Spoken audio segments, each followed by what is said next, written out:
ધારાસભ્યના સમર્થનમાં ખરેખર આખો જિલ્લો રસ્તા પર ઉતરી શકે ખરા? શું 1 લાખ લોકોની સહી કોઈ નેતાની લોકપ્રિયતાનો પુરાવો બની શકે ખરા? અને સૌથી મોટો સવાલ, શું આ આખી લડાઈ ન્યાય માટે છે કે પછી રાજકારણ માટે? કારણ કે આજે નર્મદામાં જે કંઈ થઈ રહ્યું છે માત્ર એક પ્રેસ નોટ થકી જાહેરાત નથી, તેની પાછળ મોટું રાજકીય ગણિત ચોક્કસથી છુપાયેલું છે. નમસ્કાર, આપની સાથે હું ભાગ્યશ્રી પટેલ. સૌપ્રથમ વાત કરીશું કે આખરે થયું શું છે.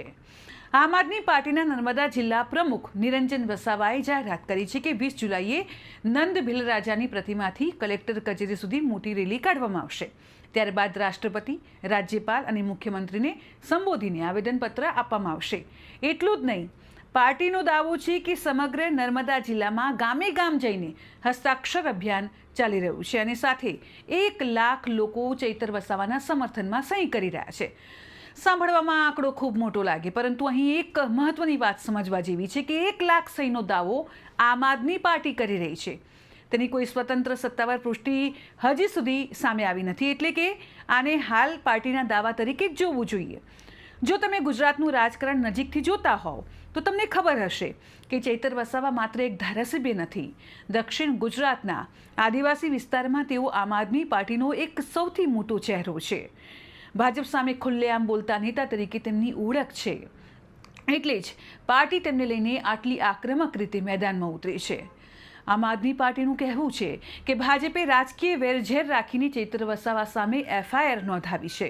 પાર્ટીનો સીધો આરોપ છે કે ચૈતર વસાવાનો અવાજ દબાવવાનો પ્રયત્ન થઈ રહ્યો છે. તો બીજી તરફ ભાજપનું વલણ અલગ જ જોવા મળી રહ્યું છે અને સ્પષ્ટ છે. ભાજપ કહી રહ્યું છે કે કાયદો પોતાનું કામ કરી રહ્યું છે અને કાયદા સામે દરેક વ્યક્તિ સમાન છે. એટલે કે એક તરફ રાજકીય આરોપો અને બીજી તરફ કાનૂની પ્રક્રિયા. સત્ય શું છે તેનો નિર્ણય કોર્ટ અને તપાસ એજન્સીઓ કરી શકે, પરંતુ એક સવાલ સામાન્ય માણસના માનસપટ ઉપર ચોક્કસથી થાય. જો કોઈ નેતાના સમર્થનમાં હજારો લોકો ઊભા રહે તો શું એનો અર્થ એ થાય કે કેસ ખોટો છે? ના.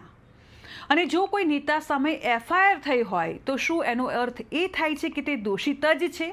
એ પણ ન કહી શકાય, કારણ કે આપણા દેશમાં દોષિત કે નિર્દોષ આખરે કોણ છે તેનો નિર્ણય કોર્ટ કરતી હોય છે. ભીડ નહીં, કોઈ રાજકીય પક્ષો નહીં કે નહીં સોશિયલ મીડિયા.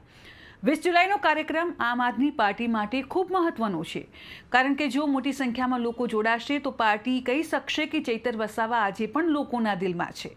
જો ખરેખર મોટી ભીડ આવશે તો આ માત્ર નર્મદાની ઘટના નહીં રહે અને તેની ચર્ચા આખા ગુજરાતમાં થશે. પરંતુ જો ભીડ ઓછી રહેશે તો વિરોધીઓ ચોક્કસથી સવાલ ઉઠાવશે કે 1 લાખ લોકોના સમર્થનની વાત હતી, એ વાતનું શું થયું? એટલે કે આ રેલી માત્ર વિરોધ કાર્યક્રમ નથી, આ આમ આદમી પાર્ટી માટે પોતાની રાજકીય તાકાત બતાવવાની ચોક્કસથી કસોટી છે. પ્રેસ નોટમાં જાહેરાત કરવામાં આવી છે કે પટેલ સમાજ, દરબાર સમાજ, મુસ્લિમ સમાજ અને આદિવાસી સમાજ સહિત અનેક સમાજો ચૈતર વસાવાના સમર્થનમાં છે. જો ખરેખર આટલા બધા સમાજો એક મંચ ઉપર જોવા મળશે તો તેની રાજકીય અસર તો ચોક્કસથી જોવા મળી શકે તેમ છે. પરંતુ આ દાવાની પણ ચકાસણી 20 જુલાઈના કાર્યક્રમમાં જ જોવા મળશે, કારણ કે રાજકારણમાં દાવા કરતાં તસવીરો વધુ બોલતી હોય છે. હવે સૌથી મોટો પ્રશ્ન, શું આ સમગ્ર લડાઈથી ચૈતર વસાવાને રાજકીય ફાયદો થશે ખરા?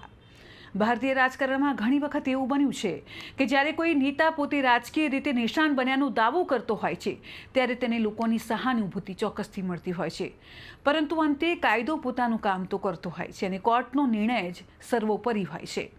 એટલે આ સમગ્ર ઘટનાક્રમમાં 2 વાતો તો સ્પષ્ટ છે કે એક તરફ આમ આદમી પાર્ટી પોતાના નેતાના સમર્થનમાં જોરદાર લડાઈ લડી રહી છે, તો બીજી તરફ ભાજપ આ તમામ આરોપોને ફગાવતી જોવા મળી રહી છે અને વચ્ચે સામાન્ય જનતા જોઈ રહી છે કે આખરે સત્ય શું છે. હવે 20 જુલાઈએ ખરેખર કેટલા લોકો રસ્તા પર ઉતરે છે? આવેદનપત્ર પછી સરકારની આખરે પ્રતિક્રિયા શું આવે છે? અને આખો જે મામલો છે હવે કઈ દિશામાં જાય છે તેના પર સૌ કોઈની નજર હશે. અત્યારે બસ આટલું છે. નમસ્કાર.